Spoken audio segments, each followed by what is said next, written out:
ପାଖକୁ ତୁମେ ଗଲା ପରେ ପରେ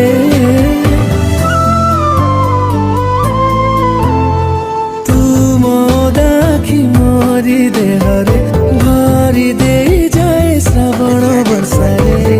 କରନ୍ତୁ ଏବଂ ତାପରେ ଭିଡ଼ିଓର ଡେସ୍କ୍ରିପସନ୍ରେ ଦିଆଯାଇଥିବା ଲିଙ୍କରେ ଏଲାଇଟ୍ ମୋସନ୍ର ତାକୁ ଡାଉନଲୋଡ଼୍ କରି ନିଜ ଫୋନ୍ରେ ଏଡ଼ିଟ୍ କରିପାରିବେ ଏବଂ ସେଥିରେ ଦିଆଯାଇଥିବା ଭିଡ଼ିଓର ଡେସ୍କ୍ରିପସନ୍ରେ ପ୍ରିସେଟ୍ ଲିଙ୍କ ତାକୁ ଇମ୍ପୋର୍ଟ କରିନିଅନ୍ତୁ।